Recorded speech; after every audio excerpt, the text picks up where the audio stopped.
Alright guys, back at Dragboss Garage. Well, I ordered the gaskets from Summit. These are Mr. Gasket 214. Now they're not the same ones I took off. I think these are the cheaper ones. Brett had a nice one that looked like a little better quality, but either way, hopefully it works and I ain't gotta worry about it. But I never use these end seals. I don't think anybody else does, and I don't use that turkey pad. Now what I like to do is I adhere the gaskets to the cylinder head with 3M weather stripping. I don't use a lot. It is kind of hard to get off, but really with brake clean, it just dissolves it and it does come off pretty easy. So that's what I do. I've learned to use that. It seems to work the best for me. So I'm gonna go ahead and put these intake gaskets on. Once I get those adhered, what I'll do is take the intake manifold, I gotta blow it off with some air, fit it on there, and then make sure I got the right bolts that are gonna go with this. So let's get going on it. And I always put a little bit extra here on the bottom so it doesn't suck oil in there and get oil into the intake ports. Once I used the Printo seal, Velcro Printo seal, I'll tell you, I thought those things were junk. That little Printo seal broke off or tore away from the gasket. The thing leaked. I never used them again. Actually, I switched to A3 heads and never ran iron heads again. That was 20-something years ago. So, like I said, I don't put a ton on there. I just try to kind of make it around the port a little bit to kind of seal it. And at the ends, so it doesn't go moving all around when I go to pull it off to install the tunnel ram. That's my goal with this. I really want to have a tunnel ram motor on the street. And I'd like to see what it picks up with the tunnel ram. So that's all you really need. You don't need a ton on here because I'll tell you, this stuff sticks pretty good.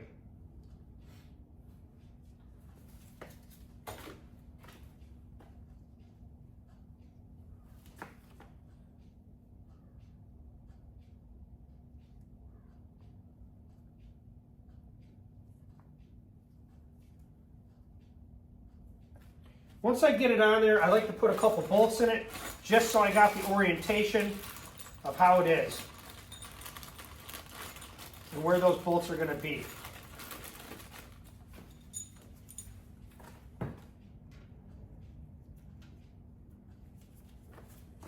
And then I can make sure the gasket's there, because I'll tell you, once you set that on there and put some pressure on it, that thing ain't going nowhere.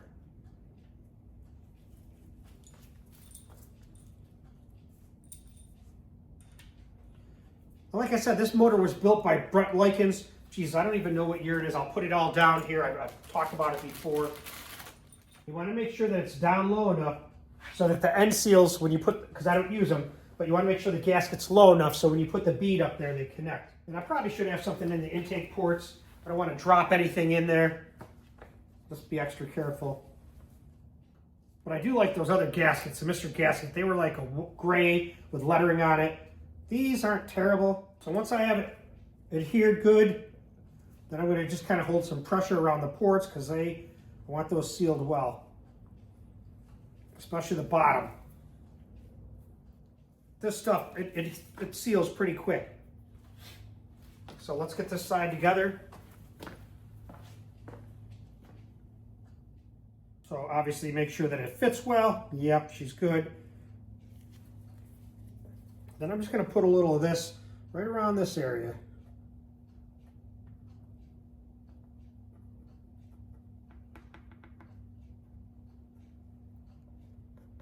I don't know, I just, the big, it's thin there.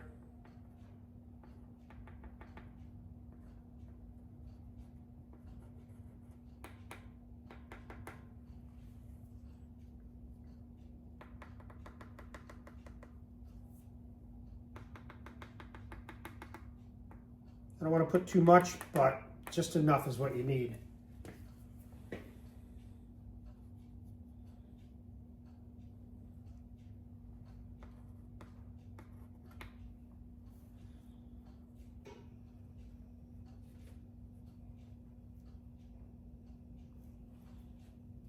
And here, since I put it on the ports, I'm not going to put it on the gasket. I don't think you really need it.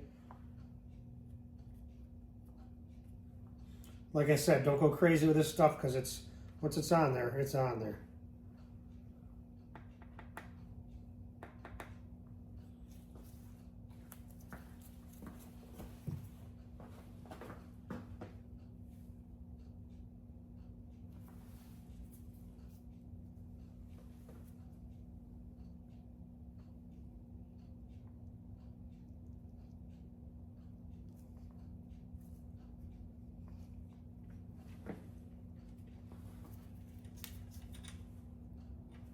Probably don't really have to put the bolts in. I don't know. I'm weird like that. I like to put it in so I know that they're going to thread in there without any issues when the time comes.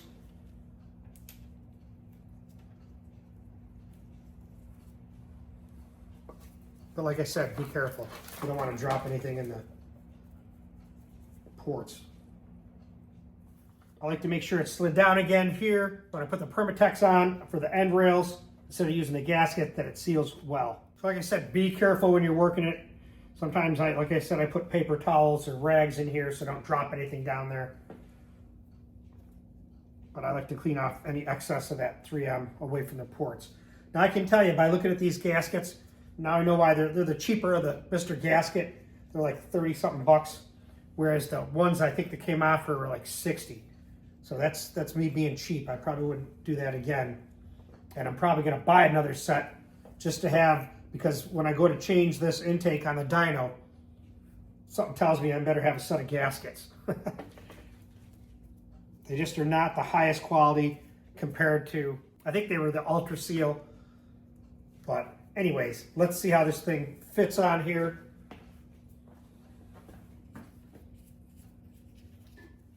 Okay, so here's a better look at everything. This gasket's on very well. I don't think I'm gonna have an issue with it. I ended up spraying some comp cams, valve train lube, just in the area of the lifters, and I put some down on the cam itself just to help with some break-in. I don't like to use too much of it. I don't want to contaminate the oil too much, but my old buddy and builder, Rosebud, said use it sparingly. It works well. So people asked about this. It's a stock-headed iron 4V head. You can see there's no port work done. So it makes damn good power. Whatever, 615 at 8 grand, we'll see what it does. There's a better look here.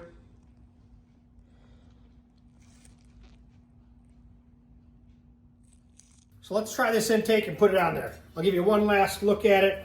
You'll probably see it more than once, but here's what I did when I ported it from the spread bore to square bore with the adapter.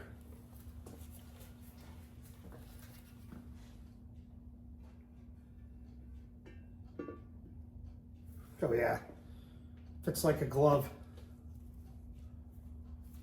We'll take a look down the ports and see how it lines up.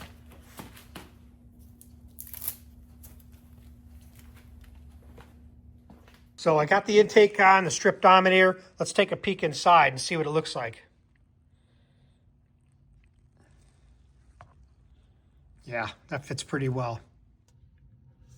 So there's a good look right here.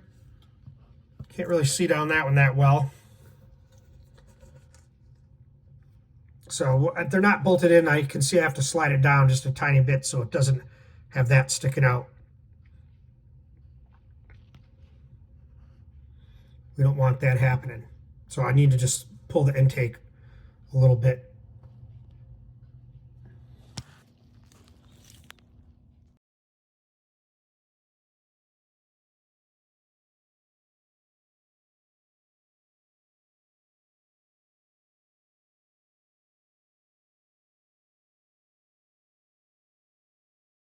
All right, guys, Tim Halstead back with Dragboss Garage. So the last part of this video where I stopped, I was needed to get bolts for the intake manifold for this Strip Dominator.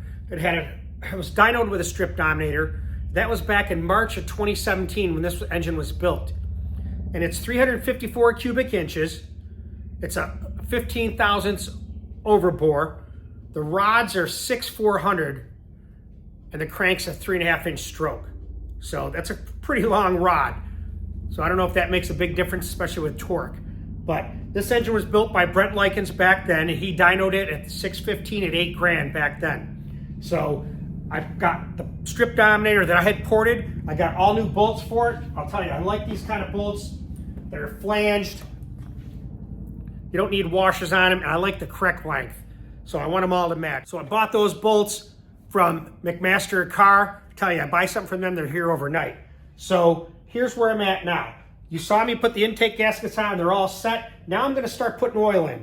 I already put the 90-degree oil filter adapter. I put that on with about a quart of oil on the filter. So I wanna start putting oil in it.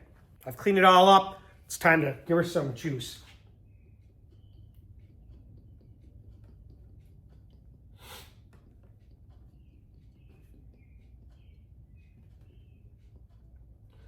I had sprayed some of that Competition Cams lifter or valve spring lube on it before because it's been a few days since I messed with it.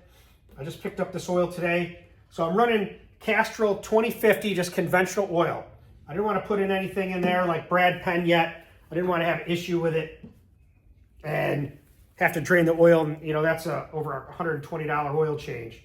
This stuff is still, geez, 90 bucks or something. But I'll put a link to everything I've been using on here in case you're interested in it. I find it a lot easier to put the oil in now before you put the intake on than rather try to pour it all through the valve covers.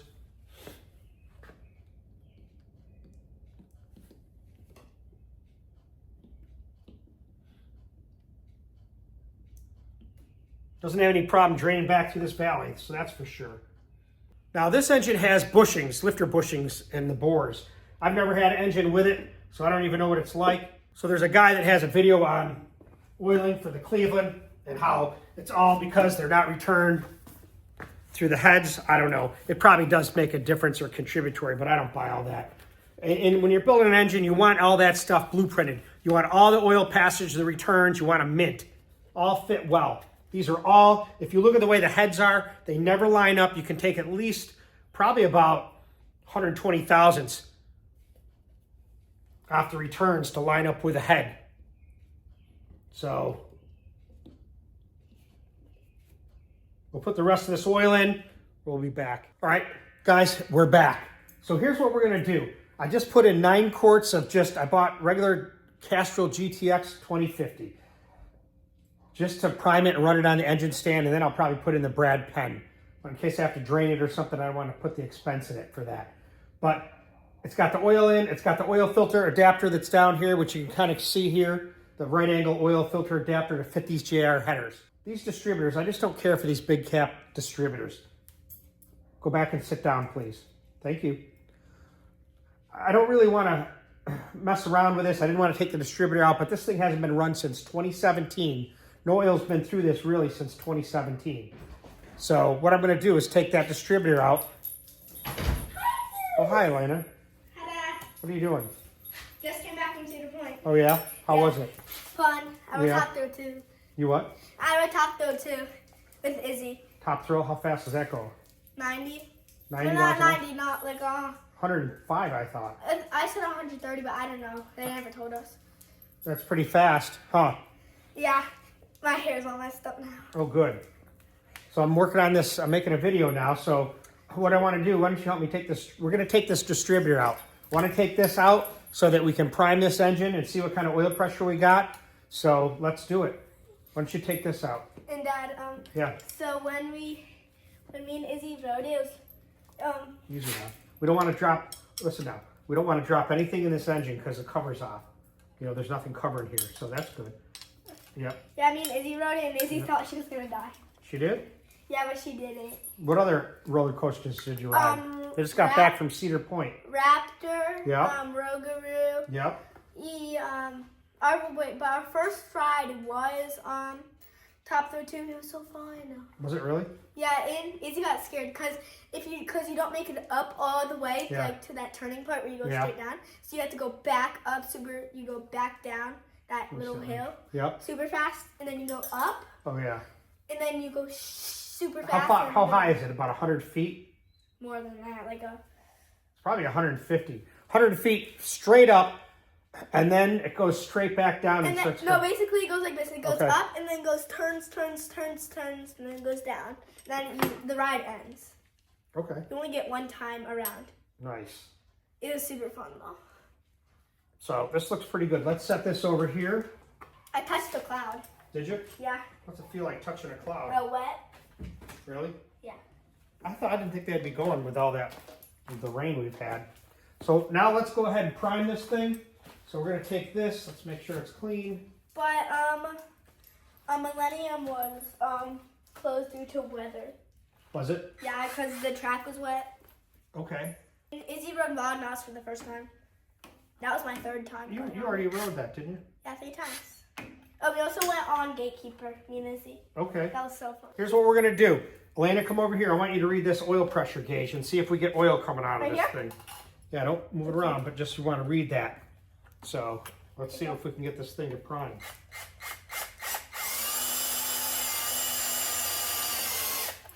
Any oil? Oh, I hear it coming out.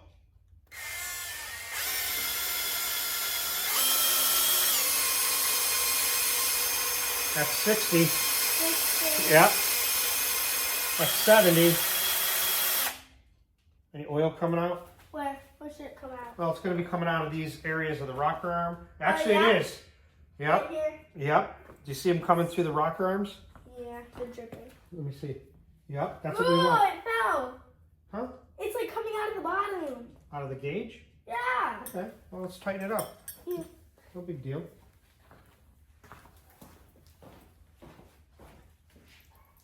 My socks are a bit dirty. Yeah.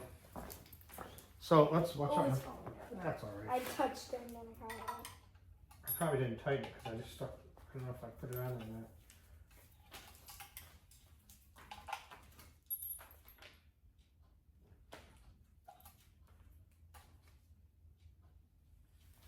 All right, let's put this here for some oil. I'm not worried about it. I just want to see the oil coming out of all these rocker arms, right? Yeah. So read that gauge. Why don't you film it a little? What? Do what? Oh, already up to... Some air gets in there. It's got to get air out of it. Oh, the oil's leaking. Oh, it's coming out of there again. That's okay. We want to make sure it's coming out. I don't want it dripping on the floor, though. It already is. So what's that? That's like 70. The gauge is leaking a little bit. Again. It's all right. So it went up to like 70-ish. And that's plenty for this. Might even be a little more since it's not leaking, but I want to make sure it's coming out of these rocker arms and push rods and everything. Coming out of most of them. Yeah, some of them are not. Okay, well, we'll see. Well, that went up fast. Well, because it probably has some air in it. It's trying to push out all the air, get oil everywhere. Put on the rocker arms, make some video, and see what it looks like.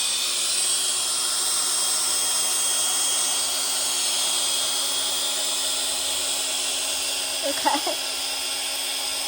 It's coming. A lot of it. Recording again. Okay. I have to be watching these. It's coming.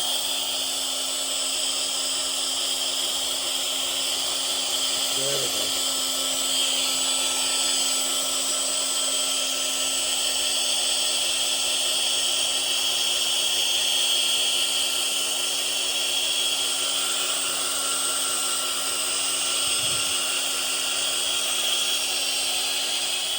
Starting to... Yep, so this one's got some in And it. this one got a This little one's bit. getting it. They're all getting it.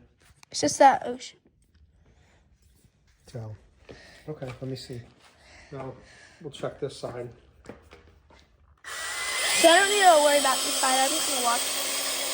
That one's good. This one's got to get some out of it.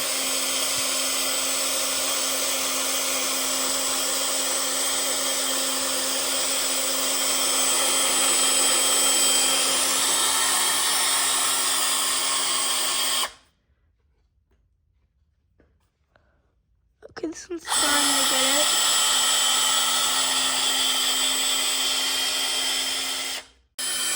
We need it coming out of this guy right here. Is it not coming out? So we're kind of turning it around.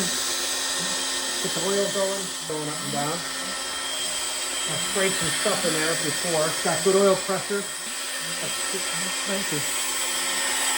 Ooh, I smell that. Yeah, that's the drill. That stinks. It's getting warm because it's doing a lot of work. But yeah, see now the oil's coming out of them all. Ah.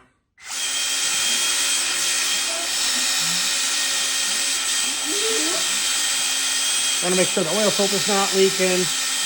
Oil's getting through all the rocker arms. Yeah, nice.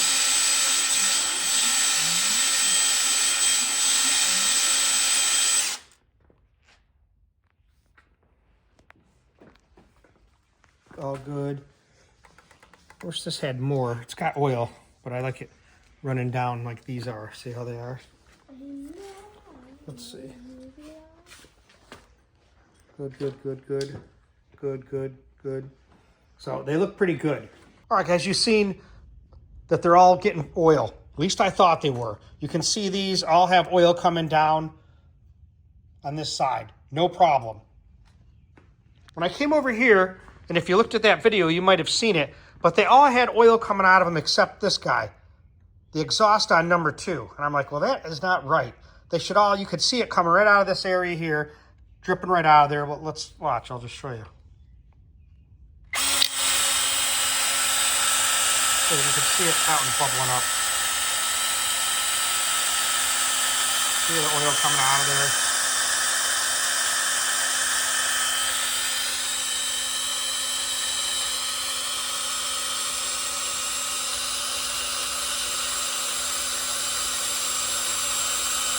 My drill's dying. But trust me, you can see it starting to come out. You can see it all coming out of here. And that's how they should be. But this one is not getting any oil out of it. And I'm like, what the hell is going on here? So let's get this apart and see if there's a problem, because all of them were pushing oil. So remember, this Cleveland hasn't ran in 8 years. Like I said before, this engine hasn't had any oil for 8 years. It's never ran in 8 years. I just wonder how it's going to run. But when you have an issue like this, you got to find out what's going on. You can't take a chance and say, well, it ran 8 years ago, I should be fine. You know, oil gets maybe hardened. I don't know what's going on, but I'm not going to take a chance at it.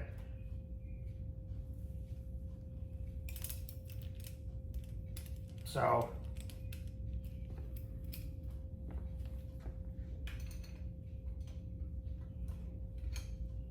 I already had put this on the intake itself, 3/4 closed, so I know I can adjust this guy, or at least it's top dead.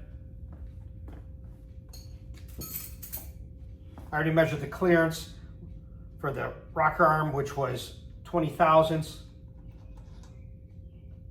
Now these are what, Crower Enduro. I don't know much about them. I've never ran this type of rocker in a long time. I've been running Yellow Terra for 20 something years. But it does have a little oil on it, you can see that.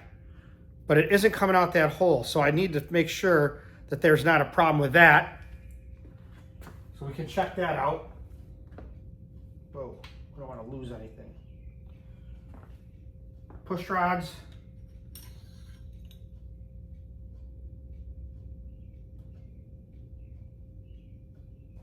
Well, first thing I do is see if I can blow through the damn thing.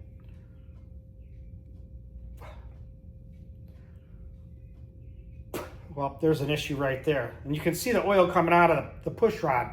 So it's either got a piece of dirt in there, or it's got some, maybe the oil solidify, I don't know, but there's a problem right there. So I'm glad I took the time to find that. Let me see if I can find something to push through this and see what we find out.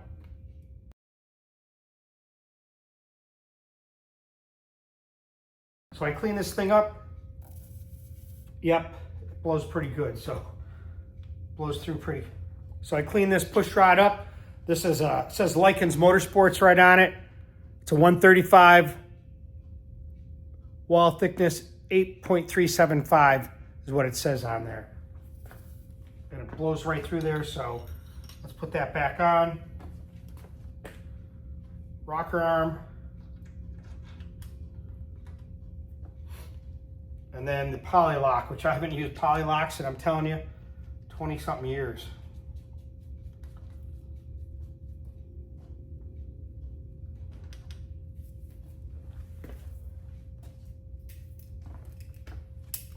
So let me get that thing close to it so I don't have to turn it so far when I want to lock it in.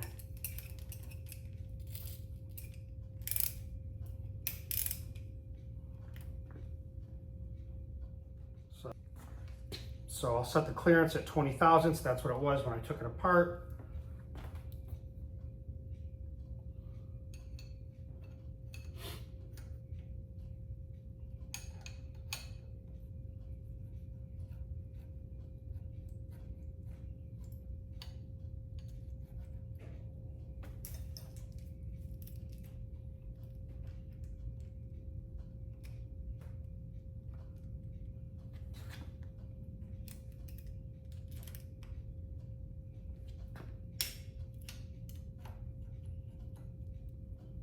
And it's one of those things you just get the feel for it, of how you like it, tightness.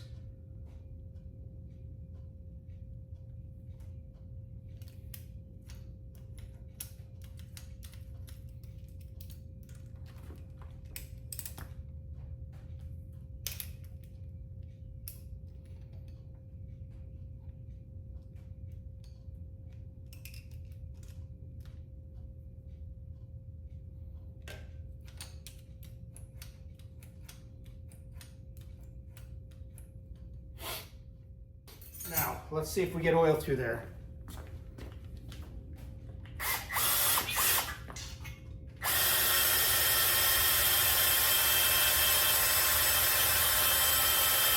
Here.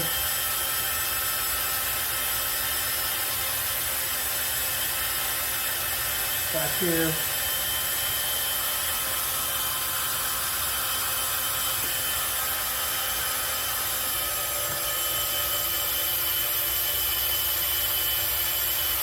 We're all doing good.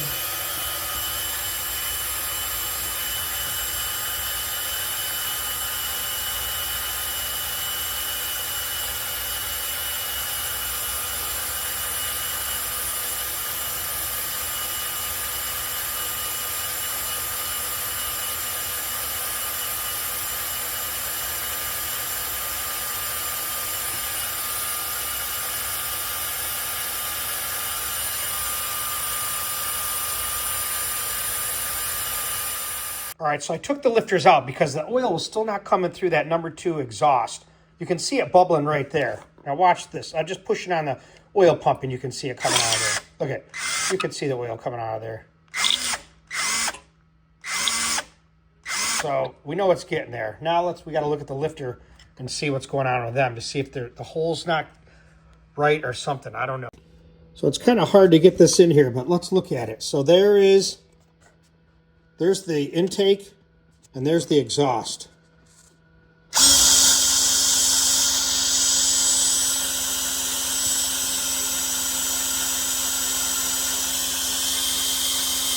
Look at it, you can see it's trying to push oil out.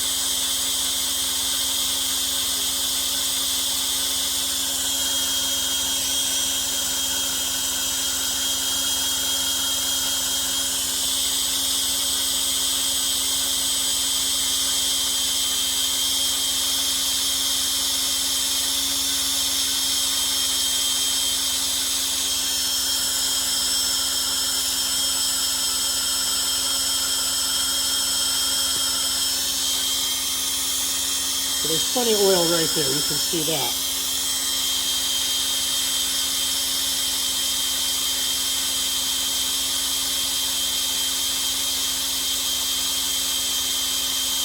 There's oil flowing up there.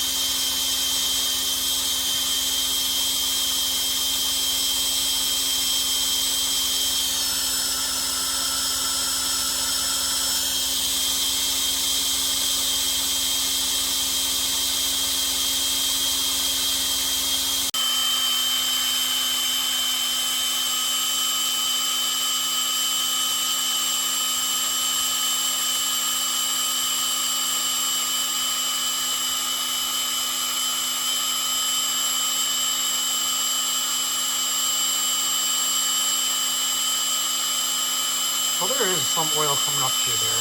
Air, oil.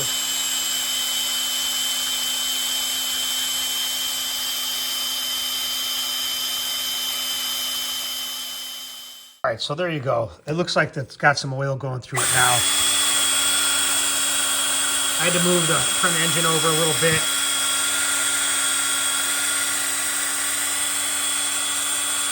And I had talked to Brett, and he said, look, the thing ran great. Didn't have any issues with the oil. So you can kind of see it there. There it is, right there.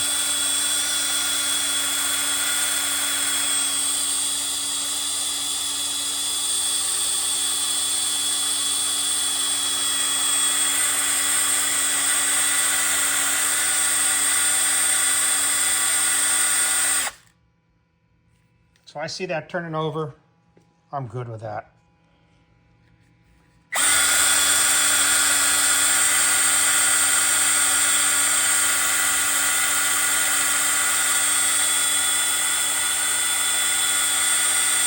So I just had to prime it more, move it around. I blew everything out with air. So we're good.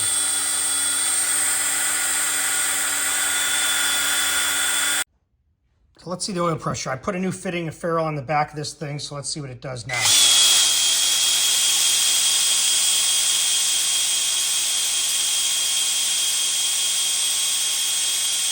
So, like I said, it was at 70, so that's pretty good.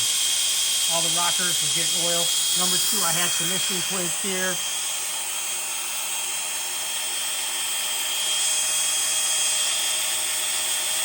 And I just had to take everything out, clean everything up, and you can see the oil right now coming out of it.